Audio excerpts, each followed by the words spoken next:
ബംഗ്ലാദേശിലെ ജമാഅത്തെ ഇസ്ലാമി ആയാലും താലിബാൻ ആയാലും നൈജീരിയയിലെ ബൊക്കാഹോം ആയാലും വിശ്വ ഹിന്ദു പരിഷത്തായാലും BJP ആയാലും എന്നാ നിനക്കറിയാത്ത കുറെ കാര്യങ്ങൾ കൂടിയുണ്ട്.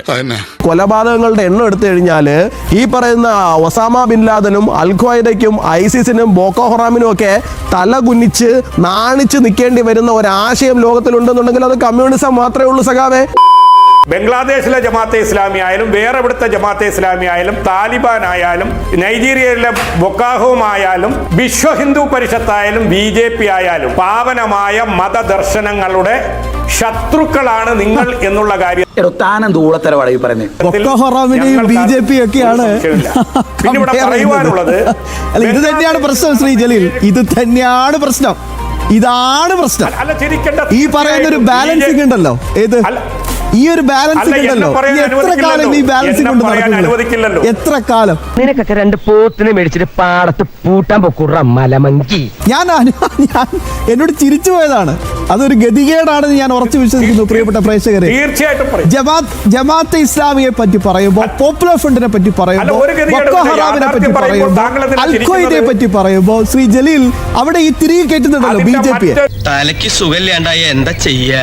ഞാൻ അങ്ങയോട് ചോദിക്കുന്നത്, അങ്ങയുടെ ഏതെങ്കിലും കമ്മ്യൂണിസ്റ്റ് രാജ്യമെങ്കിലും ഈ പറയുന്ന RSSനെയോ BJPയോ ഇതുപോലൊരു ഭീകരവാദ പട്ടികയിൽ പെടുത്തിയതായിട്ട് അങ്ങേക്ക് കാണിച്ചു തരാൻ വേണ്ടിയിട്ട് സാധിക്കുമോ? ലോകത്ത് ജനാധിപത്യം നിലനിൽക്കുന്ന ഒരുപാട് രാജ്യങ്ങളുണ്ട്, ഐക്യരാഷ്ട്രസഭ ഉൾപ്പെടെയുണ്ട് സംഘടനകളുണ്ട്. എവിടെയെങ്കിലും RSSനെയോ BJPയെ കുറിച്ചിട്ട് ആ തരത്തിലൊരു പരാമർശം വരുന്നത് നിങ്ങൾക്ക് കാണിച്ചു തരാമോ? അങ്ങനെ ഒരാളുണ്ടാവും? ഉണ്ടാകും, ഉണ്ടാകണം, ഉണ്ടായിരിക്കണം, ഇല്ലെങ്കിൽ ഉണ്ടാക്കും. അപ്പം നിങ്ങൾ വയറ്റിപ്പഴപ്പിന് വേണ്ടിയിട്ടുള്ള ഈ ഈക്വൽ ഇട്ടിട്ടുള്ള ഡ്രോയിങ് ഉണ്ടല്ലോ, അത് നിങ്ങളുടെ വയറ്റിപ്പഴപ്പ് രാഷ്ട്രീയമാണെന്ന് ഞങ്ങൾക്ക് മനസ്സിലാകാത്തതിൻ്റെ വിഷയമൊന്നുമല്ല, അത് നടന്നുകൊണ്ട് പൊക്കോട്ടെ. ഇനി ഞാൻ വീണ്ടും ചോദിക്കുകയാണ്, എന്താണ് ഇതിൻ്റെ മാനദണ്ഡം? ഈ പറയുന്ന ഇസ്ലാമിക ടെററിസം കഴിഞ്ഞ ഒരു 40-50 വർഷക്കാലത്തിനിടയിൽ എത്ര ലക്ഷം മനുഷ്യരെ കൊന്നൊടുക്കിയെന്ന് നിങ്ങൾക്കറിയാമോ? എത്ര ലക്ഷം മനുഷ്യരെ? എനിക്കറിയില്ല. ചുമ്മാ ഇരിക്കുമ്പോൾ ഒരു സംഘടന, ആ സംഘടനയുടെ എന്തെങ്കിലും മതപരമായിട്ടുള്ള അല്ലാന്നുണ്ടെങ്കിൽ മറ്റെന്തെങ്കിലും തരത്തിലുള്ള ഒരു നിലപാട് പറയുന്നത് കൊണ്ട് അങ്ങനെ ഒരു നിലപാട് പറഞ്ഞ അവർ എന്നുള്ള തരത്തിലല്ലല്ലോ. അല്ലാന്നുണ്ടെങ്കിൽ ഏതെങ്കിലും സ്ഥലങ്ങളിൽ ചെറിയ സംഘർഷങ്ങളിൽ ഏർപ്പെടുന്നു, ആ സംഘർഷങ്ങളെ തുടർന്നിട്ട് അവിടെ ഏതെങ്കിലും ഒരു മരണം സംഭവിക്കുന്നു. അങ്ങനെയാണെന്നുണ്ടെങ്കിൽ CPMനെയൊക്കെ നമ്മൾ ഏത് കാലത്തെ ഭീകരവാദ സംഘടനയായി പെടുത്തേണ്ടതാണ്? അങ്ങനെ പെടുത്തുന്നില്ലല്ലോ.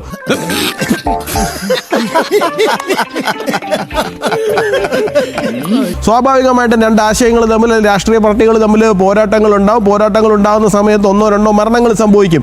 ഇത് പലയിടത്തും സംഭവിച്ചിട്ടുള്ളതാണ്. അതിൻ്റെ പേരിൽ ഒരു സംഘടനയെ ഭീകരവാദ സംഘടന എന്ന് നിങ്ങൾ പറയണമെന്നുണ്ടെങ്കിൽ അതിന് ഏറ്റവും അർഹതപ്പെട്ട സംഘടന എന്ന് പറയുന്നത് കേരളത്തിൽ മുസ്ലിം ലീഗ് പോലും അല്ല, അത് കമ്മ്യൂണിസ്റ്റ് പാർട്ടി മാത്രമാണ്. അതിന് ഏറ്റവും അധികം ആൾക്കാരെ കൊന്നൊടുക്കിയ പ്രസ്ഥാനം എന്ന് പറയുന്നത് CPM ആണ് കേരളത്തിൽ. അപ്പോൾ തീർച്ചയായിട്ടും അത് ഏറ്റവും അധികം അർഹതപ്പെട്ടിരിക്കുന്നത് നിങ്ങൾക്കാണ്. അങ്ങനെ പറഞ്ഞു കൊടുക്കും സാറേ. വെസ്റ്റ് ബംഗാളിൽ കൊൽക്കത്തയിൽ 1982 മറ്റോ ആണ് 18 ആനന്ദാശ്രമ സന്യാസിമാരെയാണ് പച്ചയ്ക്ക് നടുറോട്ടിലിട്ട് കമ്മ്യൂണിസ്റ്റ് പാർട്ടിയുടെ പ്രവർത്തകർ തീ കൊളുത്തി കൊന്നത്. പച്ചയ്ക്ക് നടുറോട്ടിലിട്ട് തീ കൊളുത്തി കൊന്നത്. ഞാൻ കള്ളം പറയുന്നൊന്നുമല്ലല്ലോ, ആൾക്കാർക്ക് വെറുതെ ഒന്ന് ഗൂഗിളിൽ എടുത്തിട്ട് ഒന്ന് സെർച്ച് ചെയ്ത് നോക്കിയാൽ മാത്രം മതി. CPM ഹിന്ദു സന്യാസിമാരെ കൊന്നതിനെ കുറിച്ചിട്ട്, കൊൽക്കത്തയിലിട്ട് കൊന്നതിനെ കുറിച്ചിട്ട് ചുമ്മാ നിങ്ങളൊന്ന് നോക്കിയാൽ മാത്രം മതി. 18 ആനന്ദമാർഗ സന്യാസിമാരെയാണ് പച്ചയ്ക്ക് നടുറോട്ടിലിട്ട് നട്ടുച്ചയ്ക്ക് തീ കൊളുത്തി കൊന്ന പ്രസ്ഥാനമാണ് കമ്മ്യൂണിസ്റ്റ് പാർട്ടി എന്ന് പറയുന്നത്. ഇവിടെ അത് കൊട്ടിക്കൊണ്ടിരിക്കേണ്ട ആവശ്യമില്ല, ഉള്ള കാര്യം തുറന്ന് പറയുന്നതിന് ആരെയും പേടിക്കണ്ട. പിന്നെ ഈ കൊലപാതകങ്ങളുടെ എണ്ണം എടുത്തു കഴിഞ്ഞാൽ ഈ പറയുന്ന ഒസാമ ബിൻ ലാദനും അൽ ഖ്വയ്ദയ്ക്കും ഐസിസിനും ബോക്കോ ഹറാമിനും ഒക്കെ തല കുനിച്ച് നാണിച്ച് നിൽക്കേണ്ടി വരുന്ന ഒരാശയം ലോകത്തിലുണ്ടെന്നുണ്ടെങ്കിൽ അത് കമ്മ്യൂണിസം മാത്രമേ ഉള്ളൂ സഖാവേ, മറ്റൊന്നുമില്ല. കാരണം ഏതാണ്ട് 8 ചേർന്നിട്ട് ലോകത്ത് കൊന്നൊടുക്കിയിട്ടുള്ളത്. അങ്ങനെ കൊന്ന കണക്ക് നോക്കിയിരുന്നാലും ശരി തന്നെയാണ്, ഭീകരവാദ പ്രവർത്തനത്തിൻ്റെ തീവ്രത അളന്നു നോക്കിയിരുന്നാലും ശരി തന്നെയാണ്, നിങ്ങൾക്കൊപ്പം പകരം വയ്ക്കാൻ പറ്റുന്ന ഒരു ആശയവും ഒരു പ്രസ്ഥാനവും ലോകത്തിലില്ല. അതുകൊണ്ട് തന്നെ നിങ്ങൾക്ക് ബോക്കോ ഹറാമിന് മുമ്പിലോ ഐസിസിൻ്റെ ഒപ്പോ അൽ ഖ്വയ്ദയ്ക്കോ ഒപ്പോ അല്ല, ഇതിൻ്റെയൊക്കെ അച്ഛൻ്റെ സ്ഥാനത്ത് കൊണ്ടിരുത്താൻ പറ്റുന്ന ഒരാശയവും പ്രസ്ഥാനവും ഉണ്ടെന്നുണ്ടെങ്കിൽ അത് കമ്മ്യൂണിസ്റ്റ് പ്രസ്ഥാനങ്ങളാണ് എന്നുള്ള കാര്യം മനസ്സിലാക്കിക്കൊണ്ട് വേണം ഞങ്ങൾക്ക് നേരെ വിരൽ ചൂണ്ടാൻ. ഒരു കൈവതം നാറ്റിക്കരുത്. പിന്നെ അങ്ങ് പറഞ്ഞു ഭരണഘടന വളരെ മികച്ച ഭരണഘടനയാണ്, ഏറ്റവും മികച്ച ഭരണഘടനയാണ്, ലോകത്തിലെ തന്നെ ഏറ്റവും മികച്ച ഭരണഘടനയാണ്. ശരിയാണ് സാർ, ഇന്ത്യയിലെ ഭരണഘടന ഏറ്റവും മികച്ച ഭരണഘടനയാണ്, അല്ല എന്നുള്ളൊരു അഭിപ്രായം എനിക്കില്ല. ഭരണഘടന തയ്യാറാക്കിയ ഡോക്ടർ BR അംബേദ്കർ തന്നെ പറഞ്ഞിട്ടുണ്ട്, കുറച്ച് കമ്മ്യൂണിസ്റ്റുകാർക്ക് മാത്രമേ ഈ ഭരണഘടനയോട് പ്രശ്നമുള്ളൂ, ബാക്കി ആർക്കും ഇതിനോട് പ്രശ്നമില്ല. കാരണം ഇന്ത്യയിലെ ഭരണത്തിനെ എങ്ങനെയെങ്കിലും അട്ടിമറിച്ച് അവരുടെ ഏകാധിപത്യ സംവിധാനം കൊണ്ടുവരണമെന്ന് ആഗ്രഹിക്കുന്നവർക്ക് ഈ ഭരണഘടന ഒരു വെല്ലുവിളിയാണ്. അതുകൊണ്ട് കമ്മ്യൂണിസ്റ്റുകാർക്ക് മാത്രമാണ് ഈ ഭരണഘടനയോടുള്ളൊരു പ്രശ്നം എന്ന് അന്ന് വളരെ ഭംഗിയായിട്ട് ഡോക്ടർ BR അംബേദ്കർ പറഞ്ഞു വെച്ചിട്ടുണ്ട്. എത്ര കിട്ടിയിട്ട് നീ എന്താ പഠിക്കാത്തെ? ഇന്ന് ശോഷിച്ച് ഒരു മൂലയ്ക്ക് ഒരു തരിയായിട്ട് ഒതുങ്ങി കഴിയുന്ന സമയത്ത് തൽക്കാലത്തേക്ക് നാണം മറച്ച് പിടിക്കാൻ വേണ്ടിയിട്ട് ഒരു ഭരണഘടന എടുത്ത് മുമ്പ് വെച്ചുകൊണ്ട് ഞങ്ങളാണ് ഇതിന്റെ സംരക്ഷകർ എന്ന് പറഞ്ഞ് ഇറങ്ങിയിരിക്കുന്ന നിങ്ങളുടെ തനിക്കോണം ഇന്ത്യക്കാർക്ക് നന്നായിട്ട് അറിയാമെന്നുള്ളത് കൊണ്ടാണ് നിങ്ങൾ ഇന്നൊരു മൂലയ്ക്ക് വന്ന് ഒതുങ്ങിക്കൂടി ഇരിക്കുന്നത് എന്നുള്ള കാര്യം, അല്ലെങ്കിൽ നിങ്ങളെ കൊണ്ട് ഇന്ത്യയിലെ ജനങ്ങൾ കൊണ്ട് ഇരുത്തിയിരിക്കുന്നത് എന്നുള്ള കാര്യം നിങ്ങൾ തിരിച്ചറിയണം.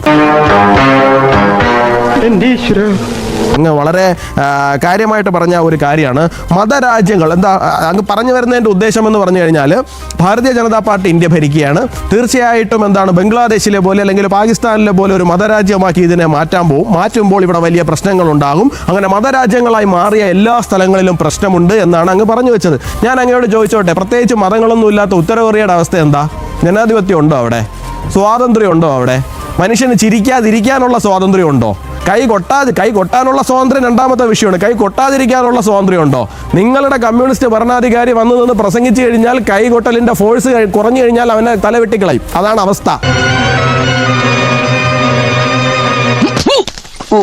അങ്ങ് പറഞ്ഞു ബംഗ്ലാദേശിൽ എന്തോ കമ്മ്യൂണിസ്റ്റ് പാർട്ടി, അവിടെ അതുണ്ടോ ഇല്ലയോ എന്ന് എനിക്കറിയില്ല. ഞാൻ കേട്ടപ്പോൾ സത്യം പറഞ്ഞാൽ ചിരിച്ചു. എന്തായാലും ഞാൻ എടുത്ത് സെർച്ച് ചെയ്ത് നോക്കിയപ്പോൾ എന്തോ ഒരു മുന്നണിയൊക്കെ ഉണ്ടാക്കിയിട്ടുണ്ട്. അവരുടെ ഒരു പ്രൊട്ടസ്റ്റ് കാണുന്നുണ്ട്. ആ പ്രൊട്ടസ്റ്റ് എന്ന് പറയുന്നത് വെനസ്വേലയിലെ പ്രസിഡന്റിനെ അറസ്റ്റ് ചെയ്യപ്പെട്ടു എന്നും പറഞ്ഞുകൊണ്ട് അവിടെ ഏതോ പ്രസ് ക്ലബിന്റെ മുമ്പ് 437 പേര് ഒരു ബാനറും പിടിച്ചുകൊണ്ട് നിൽക്കുന്ന ഒരു വാർത്തയാണ് ഞാൻ കാണുന്നത്. ആൾക്കൂട്ട കൊലപാതകങ്ങൾ നിർത്താൻ വേണ്ടുന്ന ഒരു നടപടി സ്വീകരിക്കണമെന്ന് പറഞ്ഞുകൊണ്ട് ചെറിയ ഒരു ഗ്യാതറിംഗും കണ്ടു. ഞാനൊരു കാര്യം ചോദിച്ചോട്ടെ, എന്തോ അലമ്പുണ്ടാക്കാൻ വന്നിരിക്കുക. അതെ, നമ്മുടെ കേരളത്തിലാണ് അല്ലെങ്കിൽ ഇന്ത്യയിൽ ഏതെങ്കിലും ഒരു സംസ്ഥാനത്തിലാണ് 24 മണിക്കൂറിനിടയിൽ ഇതുപോലെ ജനക്കൂട്ടം 3-4 പേരെ തല്ലിക്കൊന്ന് മരത്തിൽ കെട്ടിയിട്ട് പച്ചയ്ക്ക് കത്തിക്കുന്ന ഒരു സംവിധാനം ഉണ്ടായിക്കഴിഞ്ഞാൽ നിങ്ങളുടെ പാർട്ടി ഇങ്ങനെ എന്തെങ്കിലും ഒരു സ്ഥലത്ത് എന്നൊരു ബാനറും പിടിച്ച് അയ്യോ പാവം ഞങ്ങളിവിടെ നിൽപ്പുണ്ടേ, ഞങ്ങളെ ആരും ഒന്നും ചെയ്യല്ലേ, നിങ്ങളിതൊക്കെ ഒന്ന് നിർത്തണേ എന്ന് പറഞ്ഞിട്ടായിരിക്കുമോ നിൽക്കുക? അതോ നിങ്ങൾ ശക്തമായിട്ട് പ്രതിഷേധിക്കുമോ? നിങ്ങൾക്ക് എന്തെങ്കിലും ആത്മാർത്ഥത ഉണ്ട് എന്നുള്ള കാര്യം ഉണ്ടെങ്കിൽ, നിങ്ങൾക്ക് എന്തെങ്കിലും ഈ വിഷയത്തിനകത്ത് ആത്മാർത്ഥത ഉണ്ട് എന്നുണ്ടെങ്കിൽ, നിങ്ങൾ അവിടെ നടക്കുന്ന മനുഷ്യാവകാശ ലംഘനമാണ് എന്ന് നിങ്ങൾക്ക് ബോധ്യമാകുന്നുണ്ട് എന്നുണ്ടെങ്കിൽ നിങ്ങൾ ചെയ്യേണ്ടുന്ന കാര്യം അവിടുത്തെ മനുഷ്യർക്ക് വേണ്ടി. ഞാൻ പറഞ്ഞൊന്നുമില്ല റഹീമിനോട് ബംഗ്ലാദേശിൽ പോയി കരയാൻ ഞാൻ പറഞ്ഞൊന്നുമില്ല. ഞാൻ പറയാത്ത കാര്യം പറയരുത്. ഞാൻ പറഞ്ഞത് ലോകത്ത് എവിടെയായിരുന്നാലും ദൈന്യത അനുഭവിക്കുന്ന മനുഷ്യന്റെ ഭാഷ ഒന്നാണ്, അത് ഞങ്ങൾക്ക് മനസ്സിലാകും എന്ന് പറഞ്ഞവർ ഇത്രയും നാളായിട്ടും ഇവിടെ ഇരുന്നിട്ട് അവിടുത്തെ കരയുന്ന മനുഷ്യരുടെ നിലവിളിയുടെ ഭാഷ അവർക്ക് മനസ്സിലായിട്ടില്ല.